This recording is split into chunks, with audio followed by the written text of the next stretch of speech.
నమః శివాయ. మనం ఎంతో అదృష్టం చేసుకుంటే కానీ మన ఇళ్లలో అమ్మమ్మలు, నాయనమ్మలు, తాతయ్యలు ఉంటారు. మనం ఒక మిస్టేక్ చేస్తుంటాం.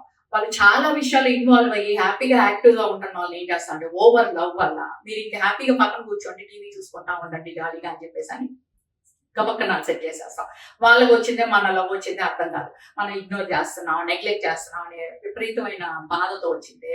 ఏమన్నా చిన్నపాటి ఇష్యూస్ ఏమైనా ఉన్నాయంటే కూడా అగ్రివేట్ అయిపోయి మైండ్ ఐడల్ అయిపోయి అక్కడ స్టార్ట్ అవుతుంది ఎక్కడలేని ప్రాబ్లమ్స్ అన్నమాట.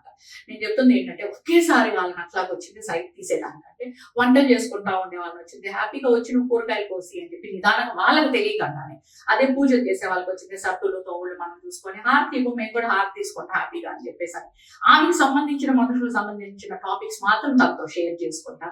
ఇలా ఏంటంటే అసలు వాళ్ళు ఏమాత్రం కూడా నోటీస్ చేయని పద్ధతిలో హ్యాపీగా వాళ్ళని పక్కన తీసుకొని ఏ లెవెల్కి రావాలంటే అబ్బా ఇంకా నా వల్ల కాదయ్యా కృష్ణారామాన్ని నేను కూర్చోటాను, మీరేం చేసుకుంటారు చేసుకోండి అని చెప్పేసి వాళ్ళే సైడ్ అయిపోతారు.